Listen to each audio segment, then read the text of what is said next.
Assalamualaikum warahmatullahi wabarakatuh. Baik, saya akan mereview materi yang berjudul Mekanisme Pasar dalam Perspektif Islam.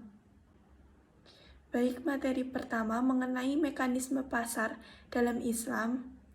Ekonomi Islam memandang bahwa pasar, negara, dan individu berada dalam keseimbangan atau iktishad. Pasar dijamin kebebasannya dalam Islam. Pasar bebas menentukan cara-cara produksi dan harga. Tidak boleh ada gangguan yang mengakibatkan rusaknya keseimbangan pasar. Akan tetapi, pasar yang berjalan sendiri secara adil kenyataannya sulit ditemukan. Konsep istilah pasar dalam Islam dapat dirujuk pada hadis Rasulullah SAW sebagaimana disampaikan oleh Anas radhiyallahu anhu sehubungan dengan adanya kenaikan harga barang di kota Madinah. Dari hadis ini terlihat dengan jelas bahwa Islam jauh lebih dahulu mengajarkan konsep mekanisme pasar daripada Adam Smith. Dalam hadis tersebut dijelaskan sebagai berikut. Hanya barang dagangan pernah melambung tinggi di Madinah pada zaman Nabi Muhammad SAW. Lalu orang-orang berkata, "Wahai Rasulullah, harga barang melambung, maka tetapkanlah standar harga untuk kami." Maka Rasulullah SAW bersabda, "Sesungguhnya Allah lah Al-Musair atau yang maha menetapkan harga. Al-Qabid, Al-Basid, dan Al-Razik. Dan sungguh, aku benar-benar berharap berjumpa dengan Allah dalam keadaan tidak ada seorang pun dari kalangan yang menuntutku dengan kezaliman dalam masalah darah atau nyawa dan harga."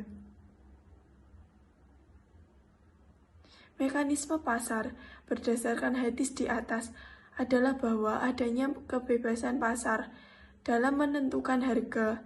Harga bergantung pada pasar. Walaupun demikian, Islam tidak menganut harga berdasarkan pasar secara bebas. Islam akan melakukan intervensi ketika terjadi monopoli harga di pasar. Artinya, mekanisme pasar dalam perspektif Islam tidak hanya berdimensi sosial, tetapi juga ada unsur teologis bahwa pasar dikendalikan dan diawasi oleh syariat. Selanjutnya, mekanisme pasar dalam Islam meliputi aspek teologis sampai sosiologis yang terangkum sebagai berikut. Yang pertama, pembentukan harga sangat dipengaruhi oleh penawaran dan permintaan pasar. Yang kedua, transaksi yang terjadi antara pedagang dan pembeli adalah transaksi yang dilandasi oleh faktor suka sama suka. Yang ketiga, yaitu di suatu pasar yang adil tidak boleh ada intervensi pasar dari pihak manapun. Yang keempat, yaitu pedagang boleh mengambil keuntungan karena keuntungan itu imbalan atau usaha dan resiko dengan syarat laba tidak berlebihan. Mengenai landasan syar'i mekanisme pasar Islam, menurut etimologi atau bahasa, jual beli dapat pula diartikan kegiatan di pasar atau pertukaran sesuatu dengan sesuatu yang lain. Kata lain dari jual beli atau al-bai adalah asyira atau at-tijarah. Seperti firman Allah Subhanahu wa taala dalam Quran Al-Fatir ayat 29 yang artinya, sesungguhnya orang-orang yang selalu membaca kitab Allah dan mendirikan salat dan menafkahkan sebagian dari rezeki yang kami anugerahkan kepada mereka dengan diam-diam dan terang-terangan, mereka itu mengharapkan perniagaan yang tidak akan merugi. Pasar pada masa Rasulullah. Pasar memegang peranan penting dalam perekonomian masyarakat Muslim pada masa Rasulullah SAW dan Khulafaur Rasyidin. Masalah pengawasan atau harga muncul pada masa Rasulullah SAW, sebagaimana yang telah diceritakan dalam hadis bahwa Rasulullah menolak menetapkan harga.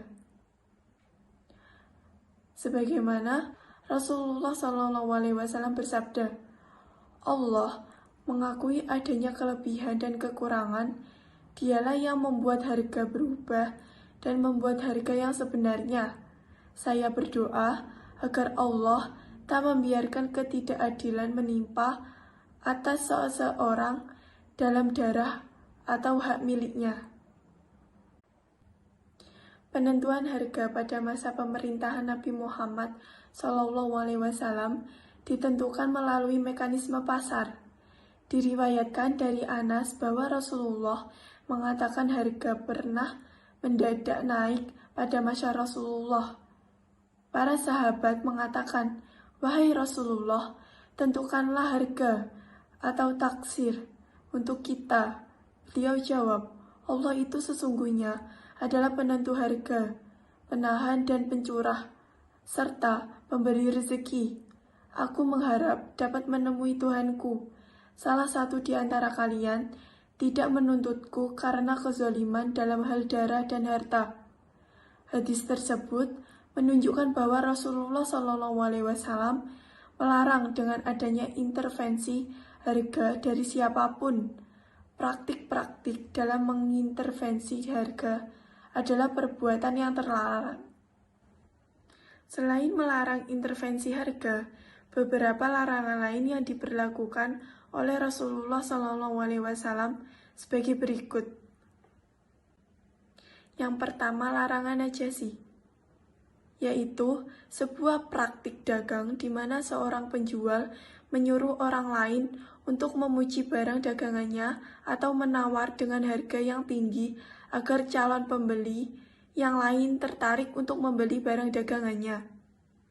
Yang kedua, yaitu larangan buy-bad ala-bad, yaitu praktik bisnis dengan melakukan lompatan atau penurunan harga oleh seorang di mana kedua belah pihak yang terlibat tawar-menawar masih dalam tahap negosiasi atau baru akan menyelesaikan penetapan harga. Yang ketiga yaitu larangan talaqi al-rukban. Ini adalah upaya mencegat orang yang membawa barang dari desa dan membeli barang tersebut sebelum tiba di pasar. Yang keempat yaitu larangan ihtinas dan ihtikar. Ihtinas sendiri adalah praktik penimbunan harta seperti emas, perak, dan lain sebagainya. Sedangkan ihtikar adalah penimbunan barang yang seperti makanan dan kebutuhan sehari-hari. Berikutnya yaitu mengenai menurut pandangan sarjana Muslim. Menurut Abu Yusuf, dalam pemikirannya tentang pasar, dapat dijumpai dalam bukunya yang berjudul Al-Kharaj. Abu Yusuf mengatakan bahwa tidak ada batasan tertentu tentang murah dan mahal yang dapat dipastikan. Hal tersebut ada yang mengaturnya dan prinsipnya tidak bisa diketahui. Murah bukan karena melimpahnya makanan, demikian juga mahal bukan karena kelangkaan makanan. Murah dan mahal merupakan ketentuan Allah atau sunatullah. Kadang-kadang makanan sangat sedikit tetapi harganya murah. Dalam konteks ini, Abu Yusuf mengemukakan bahwa tidak ada batasan tertentu tentang rendah dan mahalnya harga barang. Hal tersebut ada yang mengaturnya. Murah bukan karena melimpahnya makanan, demikian juga mahal bukan disebabkan kelangkaan makanan. Karena itu ketentuan Allah. Yang kedua yaitu menurut Al-Ghazali. Al-Ghazali tidak menolak kenyataan bahwa mencapai keuntungan merupakan motif utama dalam perdagangan. Bagi Al-Ghazali, keuntungan adalah kompensasi dan kepayahan perjalanan risiko bisnis dan ancaman keselamatan diri si pedagang. Walaupun begitu, ia tidak setuju dengan keuntungan yang berlebih untuk menjadi motivasi pedagang. Karena bagi Al-Ghazali, keuntungan yang sesungguhnya adalah keuntungan yang akan diperoleh di akhirat kelak. Ia memberikan banyak penekanan kepada etika dalam bisnis, di mana etika ini diturunkan dari nilai-nilai Islam. Al-Ghazali juga menyarankan adanya peran pemerintah dalam menjaga keamanan jalur perdagangan demi kelancaran perdagangan dan pertumbuhan ekonomi. Yang ketiga yaitu menurut Ibnu Taimiyah. Masyarakat pada masa Ibnu Taimiyah ini beranggapan bahwa peningkatan harga merupakan akibat dari ketidakadilan dan tindakan melanggar hukum dari pihak penjual atau sebagian akibat manipulasi pasar. Anggapan ini dibantah oleh Ibnu Taimiyah dengan tegas. Ia mengatakan bahwa harga ditentukan oleh kekuatan permintaan dan penawaran.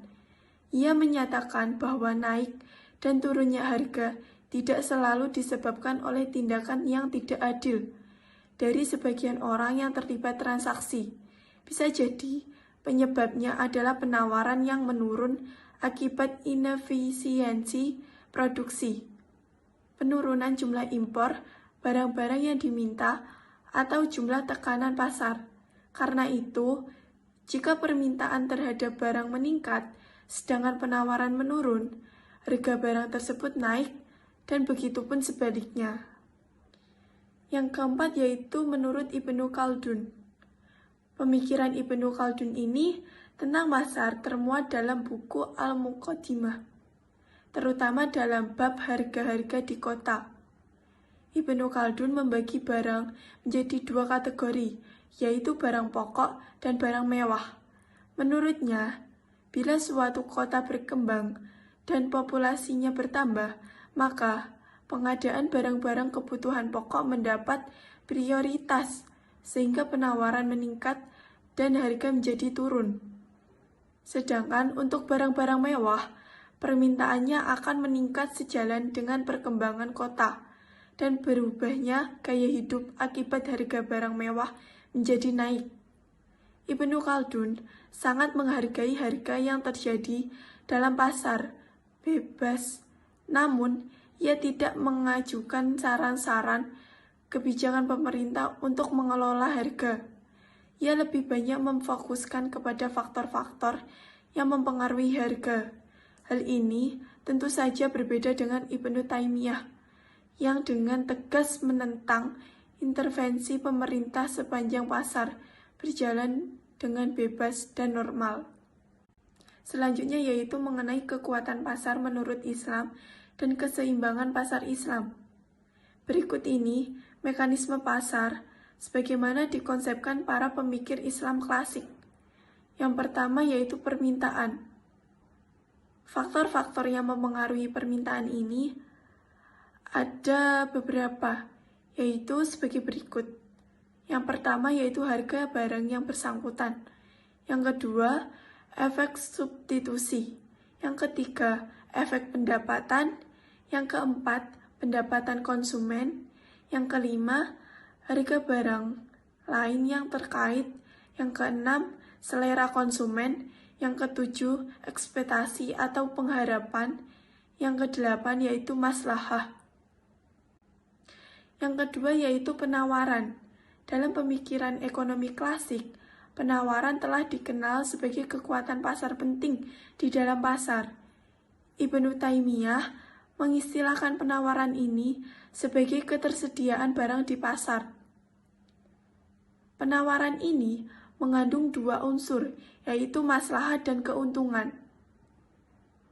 Pengaruh maslahat sendiri terhadap penawaran pada dasarnya tergantung pada tingkat keimanan produsen. Jika jumlah maslahat yang terkandung dalam barang yang diproduksi semakin meningkat, maka produsen muslim akan memperbanyak jumlah produksinya.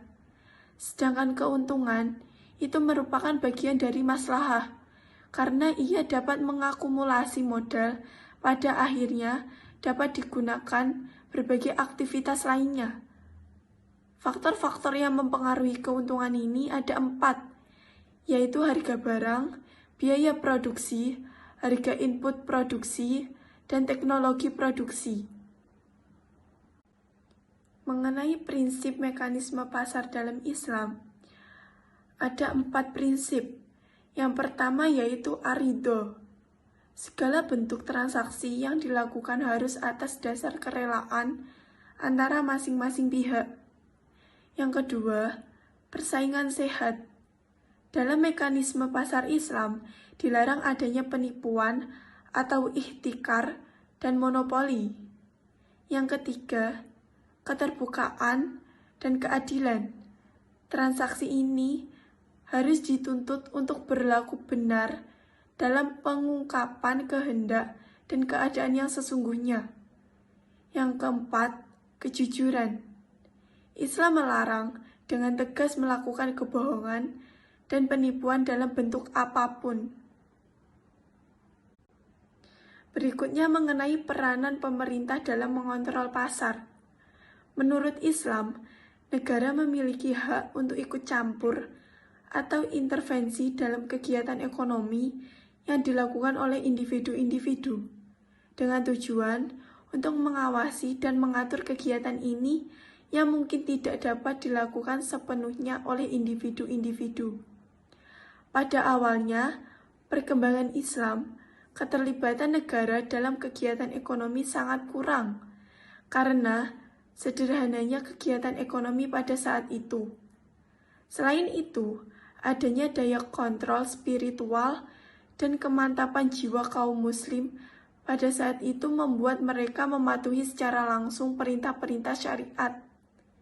Ibnu Taimiyah memandang perlu keterlibatan atau intervensi negara dalam aktivitas ekonomi dengan melindungi hak-hak masyarakat luas dari ancaman kezaliman para pelaku bisnis yang ada. Berikut yaitu merupakan tujuan intervensi pemerintah dalam kegiatan ekonomi. Yang pertama yaitu menghilangkan kemiskinan. Menurut Ibnu Taimiyah, menghapuskan kemiskinan adalah kewajiban negara. Jadi, kewajiban sebuah negara yaitu membantu penduduk agar mampu mencapai kondisi finansial yang lebih baik. Yang kedua, yaitu menangani kegagalan pasar. Ketika terjadi kegagalan pasar, pemerintah harus turut campur dengan memperhatikan bahwa tidak semua campur tangan pemerintah memberikan hasil yang baik, walaupun tujuannya itu baik. Contohnya, ketika pemerintah terlalu banyak mengatur harga barang, hal ini dapat menghambat kelancaran pasar dan menciptakan ketidakseimbangan antara permintaan dan penawaran. Sementara itu, Ibnu Taimiyah tidak menyukai pengawasan harga yang dilakukan pemerintah dalam keadaan normal. Pada prinsipnya, penduduk bebas menjual barang-barang pada tingkat harga yang mereka inginkan tanpa campur tangan pemerintah. Pemerintah dapat melakukan intervensi pasar atau market intervention hanya apabila keadaan keseimbangan itu diganggu. Berikutnya yaitu mengenai peranan lembaga hizbah. Ajaran Islam tidak hanya mengatur tentang mekanisme pasar, transaksi, dan perdagangan, tetapi juga terdapat sistem pengawasan pasar agar tercipta law enforcement terhadap aturan-aturan tersebut. Lembaga yang bertugas dalam mengawasi pasar adalah hizbah. Al-hizbah secara etimologis berarti menghitung, berpikir, memberikan opini, pandangan, dan lain-lain. Sedangkan secara istilah, al-hizbah adalah memerintahkan kebaikan apabila ada yang meninggalkannya dan melarang kemungkaran apabila ada yang melakukannya. Al-hizbah merupakan lembaga pengawas yang sudah ada semenjak zaman Rasulullah dan pengawasan yang dilakukan secara langsung ke tempat kejadian perkara untuk meminimalisirnya kejahatan yang terjadi di pasar. Mengenai landasan Al-Hizbah, berdasarkan Quran Surat Al-Imran ayat 104, yang artinya, dan hendaklah di antara kamu ada segolongan orang yang menyeru kepada kebajikan, menyuruh yang makruf, dan mencegah dari yang mungkar, dan mereka itulah orang-orang yang beruntung. Berikut merupakan fungsi dari Al-Hizbah. Yang pertama, yaitu mengawasi timbangan, ukuran, dan harga. Yang kedua, yaitu mengawasi kehalalan, kesehatan, dan kebersihan suatu komoditas. Yang ketiga, yaitu mengawasi jual beli terlarang, praktik riba, maisir, gharar, dan penipuan. Yang keempat, yaitu pengaturan atau tata letak pasar. Yang kelima, yaitu mengatasi persengketaan dan ketidakadilan. Yang keenam, yaitu melakukan intervensi pasar.